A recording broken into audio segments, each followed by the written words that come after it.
My name is Dr. Joanna Kujawa, Joanna for you, and today I would like to share with you what the underlying question behind my book, The Other Goddess, Mary Magdalene and the Goddesses of Eros and Secret Knowledge. And the question is Mary Magdalene the other goddess? And I think it is a great question to ask. So I will start at the very beginning. So when I was a little girl and I was brought up as a Catholic, I was going to beautiful churches in Poland, and I saw these two very different representations of the Divine Feminine. One was that of Virgin Mary, which is this kind of pure, asexual Divine Feminine, very compassionate and beautiful. And the other one was kind of more questionable representation of a Divine Feminine, because on the one hand she was very close to Jesus, she was always portrayed with him or often.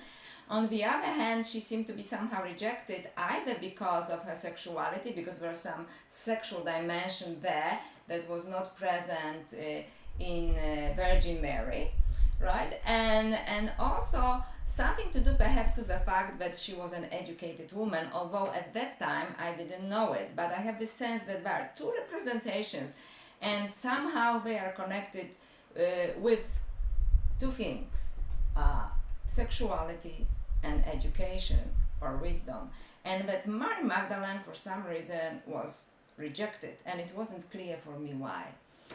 And then I started on my journey, and as an adult woman I went to Jerusalem, and there in a church of Mary Magdalene, it was a Russian Orthodox church on the Mount of Olives, I saw this other representation of Mary Magdalene when she stands with her hand extended, and she has a red egg in her hand.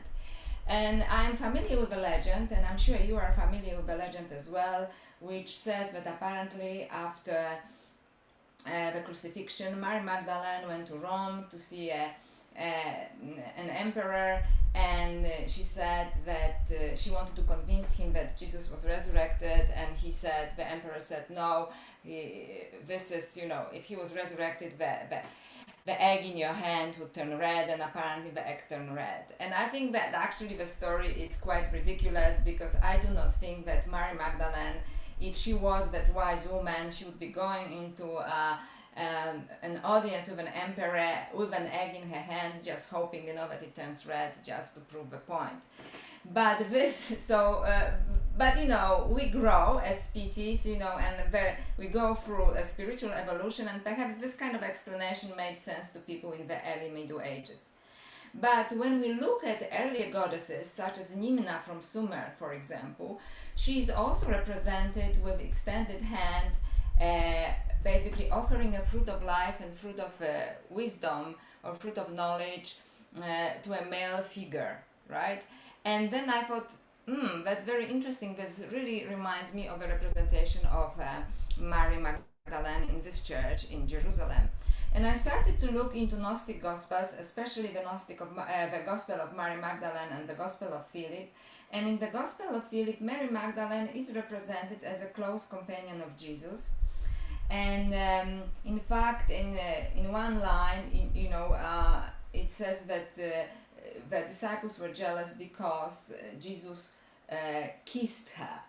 And I know that now it is translated that kissed her often on the mouth, but now we know that we don't have this fragment of a papyri that says where he kissed her, but he often kissed her. And when people, traditional scholars immediately say, when we don't know where he kissed her, maybe it was just a kind of fatherly kiss on the forehead or something like that. But I find it interesting that the very part of the manuscript was removed when it says he kissed her, right? And we don't know where he kissed her, right? Whether he kissed her on the mouth, on the cheek, or her neck. But we know that this relationship was somehow close between both of them.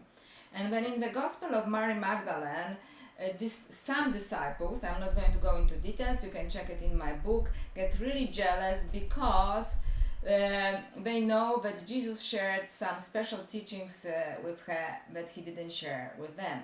So there is again the prominence of Mary Magdalene there, which is somehow repressed, and I think perhaps unconsciously repressed, from our own consciousness and from our scriptures as well.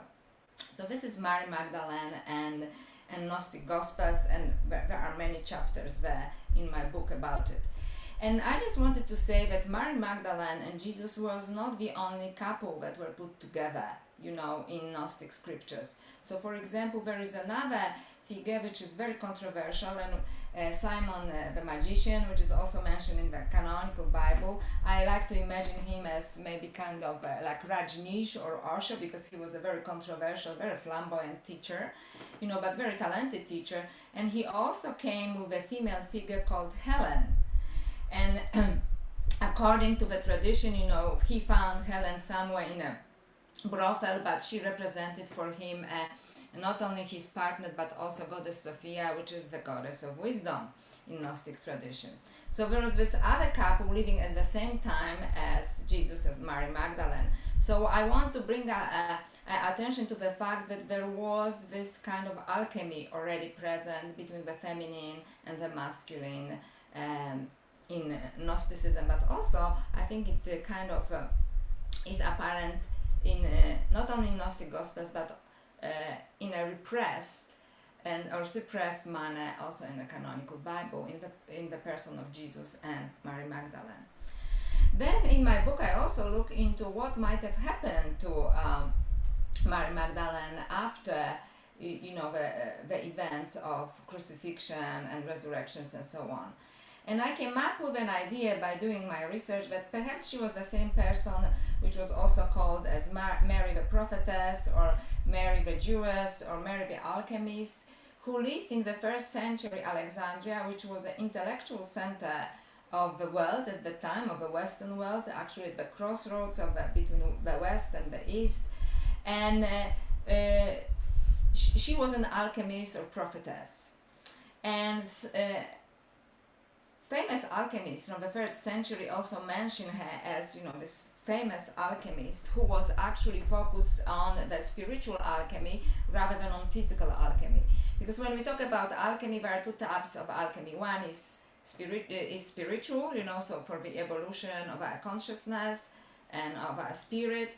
And the other one is about basically trying to find some chemical recipe to create gold. So Mary the Prophetess, or Mary the Alchemist, or Mary the Jewess was actually focused on spiritual alchemy.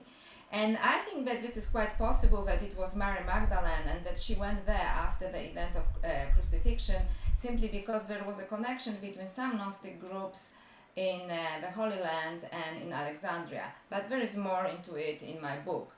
And then I also look into the possibility, which I previously did not consider, and I thought it was just a folkloric narrative, of whether Mary Magdalene went to southern France.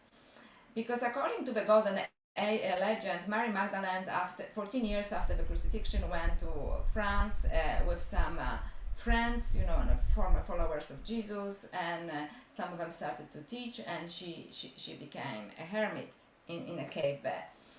And although at the beginning I didn't think that it was possibly a true story, but I found it interesting that it was 14 years after the crucifixion that she went to France, which gave her perfect space to stay in Alexandria as an alchemist, and then perhaps go to France afterwards, because I do not believe that she would stay in the Holy Land for another 14 years, especially that all the disciples were prosecuted and they spread out around the world. So I'm pretty sure that she would go somewhere, and being an educated woman, she would go probably to Alexandria, which was the cultural center of the Western world. Another connection that I would like to mention about Mary Magdalene that I explore in my book is her connection with the Goddess Sofia, which is the goddess of wisdom. But like Mary Magdalene, she was also called lascivious, and apparently, a goddess was filled with desire, and it's a long Gnostic story, you can check it in Gnostic Gospels or also in my book, but basically she falls into a dimension, and eventually she experiences all the feelings and all the passions that humans experience. but eventually the figure of Christ consciousness, takes her back into a higher dimension, and a part of her stays there and part of her stays here with us. And very often in some Gnostic sources, Mary Magdalene is associated with this archetype of Goddess Sofia. So was Mary Magdalene the other goddess? And in